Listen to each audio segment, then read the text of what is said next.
Hey, what's up, all my gospel lovers out there? Welcome to another Gospelove podcast. I'm your host, Maris Johnson, and the lovely Leslie could not be with us today. And we are just glad that you could be with us, though.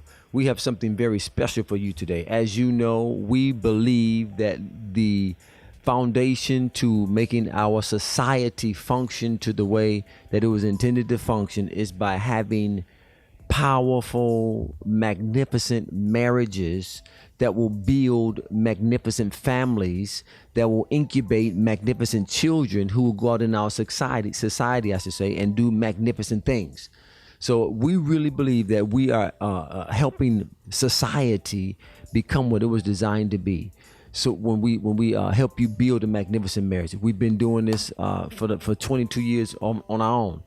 Building a magnificent marriage, and we want to help you build that magnificent marriage. We've actually authored a series of books and things so that you can take this material and build a life, build a marriage that's magnificent and awesome. Today we have some great things for you.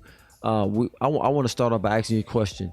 Do you desire for your marriage to be whole? And that's what we're talking about today. We're talking about wholeness in your marriage. We're talking about wholeness where you can have a full appetite of what it is that love is supposed to be. I just want you to experience love the way love is supposed to be experienced. I just want you to have it so that you have all of the beauty and all of the grace of love.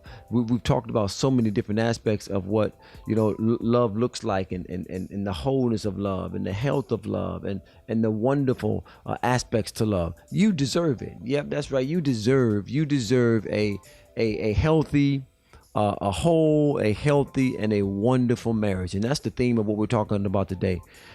How to get to that place. What are the components of a whole and a healthy and a wonderful marriage? What does it look like for your marriage to be whole?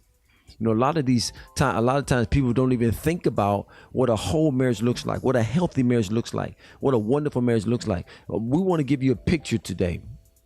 We want to give you a picture today of what a whole, healthy, and wonderful marriage looks like. Before we get into that, though, I got to encourage you. You need to stay connected with us. Join us on our Gospelove group. Like, share, comment on these podcasts, ask questions. I've had people, asking questions and sending me messages and, wanting us to help them and share with them, things that they can do to, build a magnificent marriage, from their perspective. And we appreciate that. We want that. We solicit that. We need that because we're fulfilling the destiny that's upon our marriage, and that is to help you build a magnificent marriage. And without your, involvement, and without you connecting with us, it'll be difficult for us to do that. So like it, share, comment on this podcast. Also, you can join our YouTube family, join our YouTube channel, and become a part of that and receive each week. Every day I'm posting some kind of thought. I'm putting something out there that'll help your marriage become magnificent. So we want to encourage you to do that. Also, we need you to share it and invite friends and let friends know that if they want their marriage to be magnificent, we are sharing secrets and keys and insight and experiences and a whole lot of history that'll make your marriage magnificent. Okay, now I want to ask you a question. And this thought comes from John's Gospel, where Jesus asked the man with the withered hand, would thou be made whole? And it seems like a question that you wouldn't normally have to ask anybody for wholeness, but in essence it is. Because ultimately everybody don't want to be made whole. Everybody don't want a whole marriage because therein lies a couple of things. It lies the elimination of excuses. Because if you remember the very first time that the first thing the man with the withered hand said was, I have nobody to help me. I have nobody to do this. So basically when you're whole, you have no excuse. So there's really no excuse other than your desire not to want to do a particular thing or pay the price to do a particular thing, not to be made whole. There's really no excuse for you not to have a whole marriage other than one, if you don't know, I understand that part. But when you're in a position to receive the insight necessary for your marriage to be made whole, other than you don't want it to be made whole, then that's what it is. Wholeness is the highest place of health, or it's a word that describes the highest place of health that we can get. To give you an idea, I want to define wholeness in this way, in this manner. Wholeness is the sum total of the components of a particular apparatus or entity in operation. Wholeness is the sum total of the parts or the components of a particular thing in full operation and functioning the way they're supposed to function. That's when we're talking about wholeness. So the word wholeness in its original language means to be healthy. It means to be healthy. When we think health, remember, God desires us to be whole, to be healthy. He said above all things in 1 John, he says above all things. Now, above all things. Now, John said above all things. I mean, that puts everything in that category. They desire one thing, for us to prosper and be healthy. One thing, healthy. When you think healthy, a great example of how a picture of health is the physical body. Your body has 12 different systems within it that causes it to function and be healthy. If one of those systems break down or isn't functioning properly, then there's a breakdown in my health. Then I'm not healthy. But there's a responsibility that we have to making those 12 systems work. If I could ask you, what do we have to do to maintain or create health or a healthy body? Two things really come to mind. Two things. That is exercise and nutrition. Exercise and nutrition. If you exercise and you eat right, you can create a healthy body. That means all 12 systems will be functioning to the perfection by which God created them to function. Well, if we understand wholeness, now let's grab, we're talking about what is wholeness. Before we get into how to build a whole, healthy, and wonderful marriage, you have to understand what wholeness means. Wholeness means when all of the components of a particular apparatus or a particular organism is functioning to the degree it's supposed to function. And we're using health, your physical health, as an example of what that means. There's 12 systems within your body that causes the body to maintain its health that God created it to have. Well, I'm responsible for allowing those systems to work and function. It's the same thing with marriage. There are several components, key components, foundational components that marriage operates by to maintain its health. If you don't understand or know what those components are or how to operate in those components, you won't have a healthy marriage. It's not just going to happen. It's not just going to happen. I'm sure you faced the challenges of how to build a magnificent marriage. I'm sure there's some uncertainty on what goes into building a healthy, wonderful marriage. I know you desire, or you wouldn't be listening to this broadcast, you desire to have a healthy marriage. Listen, Leslie and I desired the very same thing. We've shared with you guys before. When we got married, our desire was to be married. Ain't no sense in playing with this thing. I've never been one to play around. I've always been focused. Everything that sometime I was 8 years old when I wanted to be a professional athlete, I was focused on attaining that particular goal. When we got married, we decided we gonna be married, whatever it takes. Now, even though we had those desires, it didn't always work out that way. We had some issues. We had problems.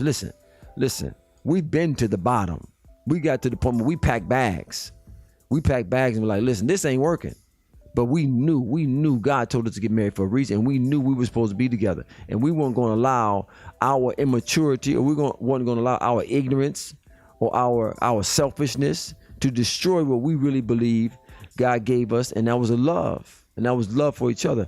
And so we made a decision first and foremost, and then we begin to say, look, we're gonna get this right. We're gonna get this right. And we ultimately gave ourselves over to everything we're sharing with you in these podcasts. We gave ourselves over to them. And now we have a wonderful, healthy, whole marriage. I mean, to look at us, and I say this to the glory of God, and it's testimony to, what we gave ourselves over to. I mean, to look at it now, it's like, man, how'd y'all get to this place? You would never think, if I was, share what I just shared with a lot of people, that we were at the point where, listen, we was packing bags and saying, man, this thing here, but now we're at a place where to look at it, you wouldn't know it. You wouldn't know it because love is wonderful. Love is magnificent. But we gave ourselves over to everything that we've shared on these podcasts. What we're giving you, we're not giving you by theory. This is stuff we live through. So I want to share that with you, because it's important for you to know that even though we're on this end now, we're at the place we're at now, it wasn't always like this. And we're just giving you everything we was given to make our marriage whole, healthy, and wonderful. And I believe you can do the very same thing, But what you cannot do is, just because you hear what I'm saying, not put it into practice and think your marriage is going to be whole, healthy, and wonderful. See, you can't hear and not do. You got to be a doer. You got to find a way to break down, sit down and say, okay, let's look at this thing. This is what we want. We want a whole. We want a marriage that's whole, that's healthy, and that's wonderful. So here's what we got to do: whole, healthy, wonderful. Listen, it means to be in agreement. It means that we're functioning the way we're supposed to function. It means that love is expressed. It means that love, forgiveness is flowing. That all the attributes of love, is maintained. So when we think wonderful, we think getting along. We think coming home and sharing with each other the things that took place in our life. We're talking about just full and vibrancy. We're talking about having fun. We're talking about laughing together. We're talking about learning together. We're talking about giving to each other. All the different aspects that make love wonderful. We're talking about expressing love through our words and our actions. There's a beautiful picture. People. We laugh about this. We make light of this, but when we were involved in my son's youth football league, people would call us the Cosbys. See, so what would happen is a picture of a wonderful marriage. I don't know if you guys can remember the Cosby Show, but the picture of a wonderful marriage was the Cosbys in that show. Well, that's a great picture to have. You want a marriage that's, man, one to mark and one to behold and one to look at. So I want to give you that picture of what a beautiful marriage, a wonderful marriage, a healthy marriage looks like. Now I want to give you the components and the processes of getting there. Okay? A marriage made whole, healthy, and wonderful has within it a systematic way to maintain or to reach that point and to maintain that point. I want to give you a scripture from Romans, the 12th chapter and the 9th verse. It's a simple verse of scripture. It says, let love be without dissimulation. Abhor that which is evil and cling to that which is good. Simple verse. Let love be without dissimulation. Okay. What's in that verse? What's in that verse? It means let love be without concealment and secrecy. There's a couple of aspects to this particular word. Let love be without concealment and secrecy. So part of the process of building a whole and healthy and wonderful marriage is allowing love to be expressed, not having concealment or secrecy to your love. I used to say this all the time. It's one thing to have love for somebody, but it's another thing to have love toward someone. I've talked to so many marriages, and I've talked to so many couples and so many individuals, husbands and wives, who I have love for her, but they say this, but I'm not in love with her. To me, that's, that's just, I understand that, but I don't buy it. I don't buy it. But to have love for somebody and not express that love toward them is not allowing love to be. It's concealing love. Now, people may conceal love for whatever the reason. Ultimately, it comes down to selfishness, if you really want to get to the bottom of it. Ultimately, it comes down to somebody not wanting to forgive, somebody wanting to hold on to something that was done in the past 15, 20 years ago. You'd be surprised how long folks can hold on to something. Folks not wanting to, expose themselves and be vulnerable, because love is a very vulnerable place to be. So ultimately, it comes down to people wanting to protect themselves or hide or not allow themselves to be vulnerable to the ones that they love. So if you really want to eliminate all excuses, it really comes down to that. But to conceal your love is not right. To have a secrecy about your love. In other words, it's like when we were young. I want to love you and I have love for you, but I don't want you to know how much I love you. Come on now, it's time to grow up. It's time to get out of that. Okay, so the first thing you have to do is let love be without dissimulation. Let love be without concealment and secrecy. Express your love, husbands. Express your love, wives. Express your love. I know love is a very vulnerable place to be, but that's what makes love what it is. It's the vulnerability and the trust factor that makes love what comes alive. It makes love alive. It makes love be what it's supposed to be. Expressing love is how it maintains its health. When you don't express love, when you don't share love, love gets sick. Love weakens. Love is made strong. It maintains its health when it's expressed. To express love is how you maintain its health. I can say it 10 different ways, but what it comes down to you expressing what it is you feel, expressing what it is that you possess. When you have love for someone, then you should have that love should be channeled toward them. You can't have love for me and not express it to me and expect things to be healthy. It don't work like that, husbands. It don't work like that. And as a man, I know it's hard for us to be in a position where we're vulnerable with our hearts, especially if you've had your heart, quote unquote, broken, or you've had your heart mishandled. We wrote a song that in one of some of the lyrics of the song was, I know it's hard for you to love. The spirit of the song is the woman expressing to the husband, I just want your love. I don't need the diamonds and things. And matter of fact, it's a song that was birthed right out of me and Leslie's relationship. I was out in Miami playing pro football, and she was back in Chicago, and I do things for her. I'd send her gifts, and I'd do all these kind of things, but I wasn't letting her in. I wasn't letting you in there. Leslie wasn't getting in there. Oh, I wish she was here to tell you. Y'all got to get on Sister Leslie, tell her she need to be here. But I used to, send Leslie stuff and do stuff for her, and, fly her up to Miami and do all those things for her and treat her, to nice things. But listen, and it got to the point where listen, I just want your love. I just want your love. I'll let y'all hear that song one day, but it's a beautiful, powerful song. It's called I Just Want Your Love. And in the lyrics in the song says, I know to love is hard for you, because when you gave it away, she tore your heart in two. Speaking of a past relationship that I went through that made me say, I'll never express my love. I'll have love for you, but I'm not going to have love towards you. Well, you know what? That produces an unhealthy relationship. That produces an unhealthy marriage. Because part of the health of love is expressing it through my words and my actions. If I don't express love through my words and through my actions, it'll fail. To love without dissimulation is to love with intent and purpose. It's to love with an intent and purpose. It's to love fervent. See, my intent is to have a whole, healthy, wonderful marriage so that I can produce an atmosphere for my children to grow up in, and they can be whole and healthy and have a wonderful life. But if I don't have no intent and purpose for loving, see, what's your intent and your purpose for loving your spouse? Man, I want to get something out of this. There's outcomes that we should have to loving our spouse, to building a whole, a healthy, and a wonderful marriage. And then it also speaks of to love fervently. Man, there should be a fervency about your love.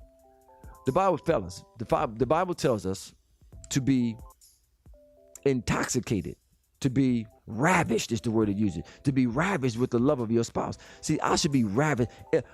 My love, or my wife's love, or my spouse's love is fuel to my life. It's fuel to when you love the way you're supposed to love, it becomes a fuel to live life. I'm ravished. I'm captivated. I'm intoxicated with her love. Man, that's how it's supposed to be. Come on, listen, you can do it. We can get to this place where we live love without dissimulation, where our love is not concealed. Ain't no secrets about my love. Everybody know I love her. I'll never forget, when I was growing up, my mother and my father, they had a great relationship. They had a great marriage. And I'll never forget one of my father's best friends. We were in the backyard shooting basketball, and I don't know how it came up. I don't know how it came up, but it came up, and his best friend, who used to live down the street from him, started talking about the relationship between my father and my mother. And he made this statement, and I'll never forget it. Mr. Cruz made this statement. He said, boy, your father sure does love your mother. Man, and that statement stuck with me. I still remember it as if it was yesterday. Your father sure does love your mother. And at the time, I didn't understand, why is he saying this to me? But it stuck with me, and it impacted my life. When you love your spouse in front of your children the way they're supposed to be loved, it'll impact and it'll change their life. See, when you love with purpose and intent, when you love fervently, it'll impact and change and challenge their life. See, the purpose for you loving, especially for those who have a family right now, who have children, is for the sake of the children. Love like you're supposed to love. Get out of yourself. Stop thinking about yourself and think about somebody else. Think about your spouse and think about your family. To love. It pains me to see a family not have all the components they're supposed to have. It pains, but I know it's happening. I know it's out there. But to just walk away, oh man, I know why it happens a lot of times. I understand how, but to just walk away, think about the casualties, the collateral damage that will take place. Come on, husbands. Come on, wives. You can love. Listen, I don't care where you are in it. You might think, man, I could never make this thing happen again. This thing will never work. I'm tired. You know, I know you're tired, and that's great. But guess what? You can be re-energized. You just got to get the right help you need. You just got to get the right people around you. You got to start expressing love. Oh, I know what you did. I know what he did. It don't matter. You got to get to the place. Listen. You got to get to the place. There's certain things that you may never forget. But the secret to overcoming those things is getting to the place where they just don't matter. I choose to love. It just don't matter. To love is a choice, and only you can make that choice. Love is a choice, and only you can make that choice. You get to the place where, you know what, I choose to love, and what was done in the past is done. It doesn't matter. To express your love through words and actions is how you regain and maintain the health of love. To express it through words and actions is how you maintain. So those three components. First, let love be without dissimulation, and then to express it through words. Now, I want to talk about the word aspect of expressing your love. We mentioned this before, but we never really dove into it. One of the scriptures that brings this thought out, we find in the Song of Solomon, one of the most passionate love letters that you can ever read is the letter of Song of Solomon. And I'm talking about, it's some powerful things in this letter. And it starts out in verse 2. It says, let him kiss me with the kisses of his mouth, for thy love is better than wine. Now, you know, the word of God is always, it has a beautiful poetic metaphoric language to it, and it gives us pictures of what it's describing or what it's talking about. And here in this verse, it talks about the kisses of the mouth. And it actually deals with to connect. Kissing represents a connection, a fasting. It creates an attachment, and it brings about a certain camaraderie between. So what is talking about? She wants a camaraderie with her lover, and she see that camaraderie happening through kisses. But the Bible says, let the camaraderie take place with my lover. Let him kiss me with the kisses of his mouth. The kisses of his mouth speaks to the speech of a lover. That word mouth there, the thought is, it means the speech of a particular person. So we can say that scripture like this: let him kiss me with the kisses of his speech. See, our speech and the words we use within our love relationship is powerful. It says, let him kiss me with the kisses of his mouth, for his love is better than wine. Therefore, attaching the attributes or characteristics of wine to the speech or the language that we use within our love relationships. Your love language should be as intoxicating, fellas. My goodness. It should be as intoxicating as wine. It should bring as much joy as wine does. It should bring as much joy and enthusiasm as wine. Wine is an accelerant.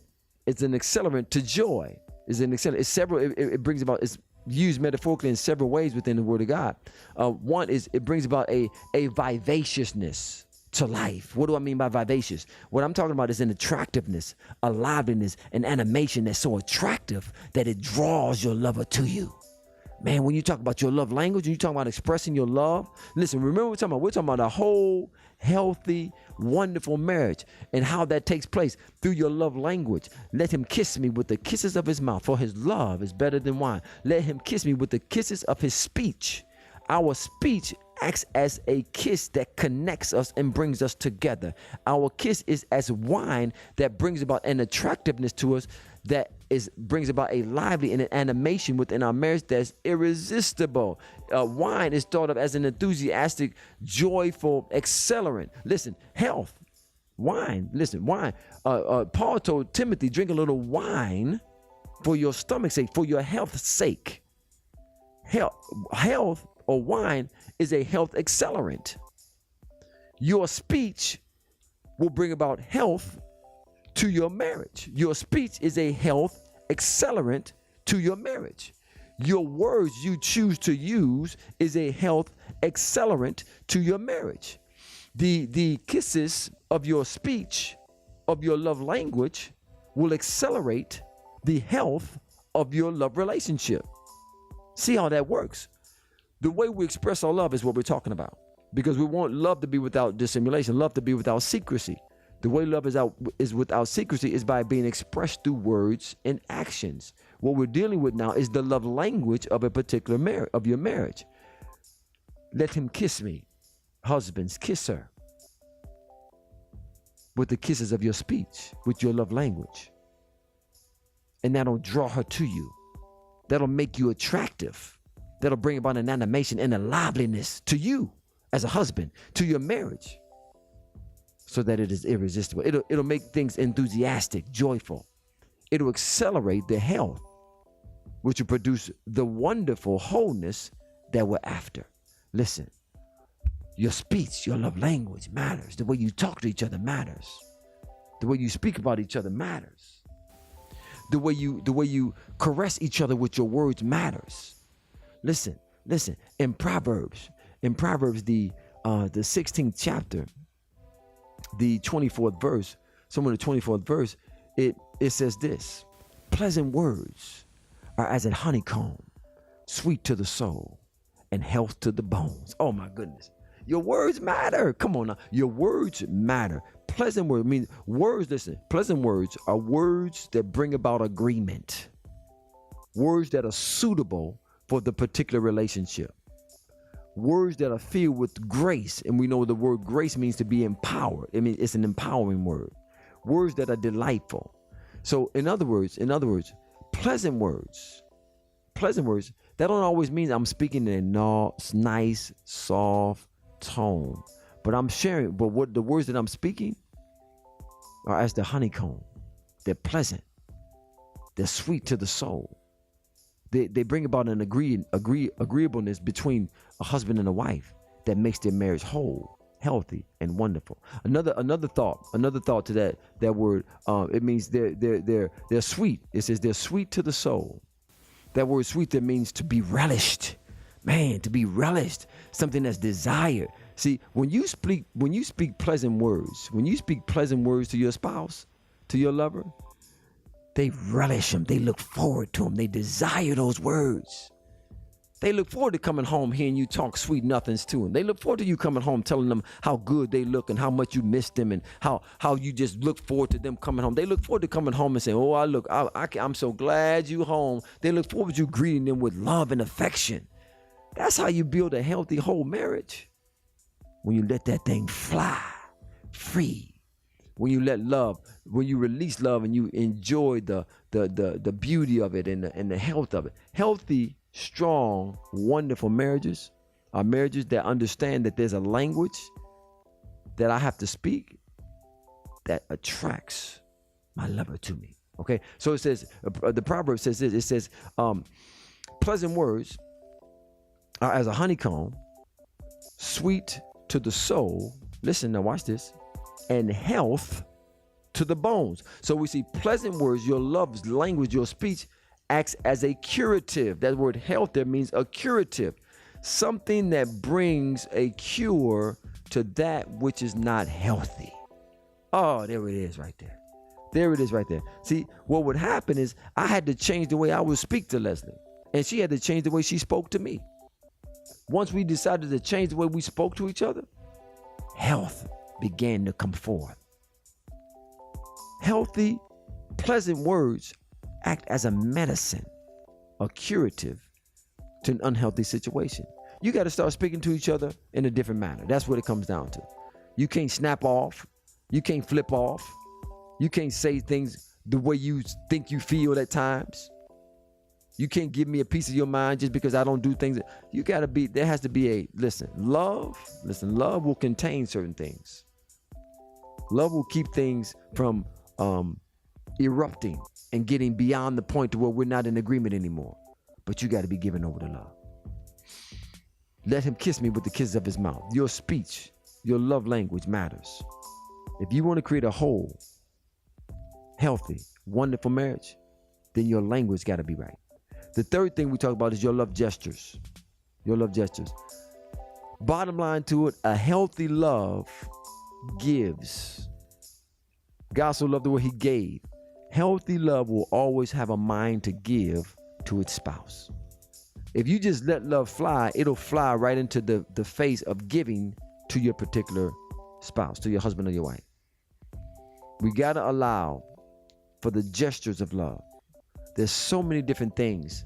When you read the Song of Solomon, I encourage you to read it together. I encourage you to read 1 Corinthians. I share with you, I think we shared before, how one of the primary things we used to do, Leslie and I started doing once we made that decision that we were going to be married and we were going to build a healthy, whole, wonderful marriage, was we would read 1 Corinthians, the 13th chapter, every night before we went to bed. I implore you to do it. I implore you to do it. I would pray that chapter over our marriage. I would pray that I would decree those things into our marriage. I pray that you do it. Listen, if you're at a place right now where your marriage is unhealthy, start praying and decreeing 1 Corinthians, the 13th chapter over your marriage. Start doing it. Start declaring, we will be this and we will do this and our love will do it. Even listen, you ain't got to do it together. Do it individually. You may have a spouse that's ready to pack up and leave. Start declaring it over your marriage. And I'm telling you, that thing will change. By the grace and by the power of God, that thing will change. It will change. That's a gesture of love. Love gestures, the little things, the small things we do in our love relationship. The small gestures we make. I think Leslie shared one time when she goes to the grocery store, she know the little things I like. I like cashews. They got this little thing they have at one of the grocery stores where she'll bring for me because she know I like them. I didn't ask her to do it. I wasn't even thinking about it. But she come home and she'll have them sitting on the table and I'll see it. That little gesture draws me to her. So what we're talking about? We're talking about having a whole, healthy, wonderful marriage. It's not just going to happen. Do you desire to be made whole is the question. Do you want your marriage whole, healthy, and wonderful? I know you do. I know you do. Have things come up to cause your marriage to be unhealthy? Yes, there has. But you know what? That don't matter anymore. Because we choose to love. When you choose to love, you choose to forgive and forget as best you can. You choose to say, you know what? That's behind me. Forgetting those things which are behind. I'm reaching forth into those things that are before. I'm pressing toward the mark of a whole, healthy, wonderful marriage. So I'm going to love without dissimulation. There won't be any secrecy about my love. I'm not going to conceal my love for you, but I'm going to let it fly towards you. I'm going to express my love so that it can maintain its health through my words and my action. I'm going to love you, baby, with passion and intent. There's going to be a fervency about my love. My language is going to change for you. I'm going to kiss you with the kisses of my speech. I'm going to let my words and my speech bring us together like nothing else. Remember, that word kiss means to interlock. It means to bring together, to create a closeness and a connection and a bond that can't be broken. It brings about a vivaciousness because my love is as my kisses and my speech is as intoxicating as wine. It's an accelerant to health. Man, I know you want a wonderful marriage. I know you want a healthy marriage. And I know you want your marriage to be whole. Do the things we're talking about and we talked about in this particular podcast. Sit down as a couple and listen to this podcast and make a firm decision. We want our marriage to be made whole. Here's how you do it. Now go put it into practice. Hey, we got to get out of here. I want to thank you for listening to this podcast. Man, I want your marriage whole. I want your family blessed. I want to see your children grow up and prosper and be in health and do the things that God has called them to do. But it begins with a whole, healthy, wonderful marriage. Thank God for these principles that he gives us, for the experiences that we've had that we're sharing with you, so that you can take these very same things and make your marriage whole. I want to pray with you. Lord, we just thank you for those listening to us. And we're believing and we're standing with them that they will have a whole, healthy, and wonderful marriage. Thank you for giving them the grace to accelerate this process, the grace, the empowerment, the ability to make happen what you desire for to happen in their marriage. And that's wholeness. That's health. And that's for their marriage to be wonderful. In Jesus' name. Hey, go ahead. Go forth. Now listen.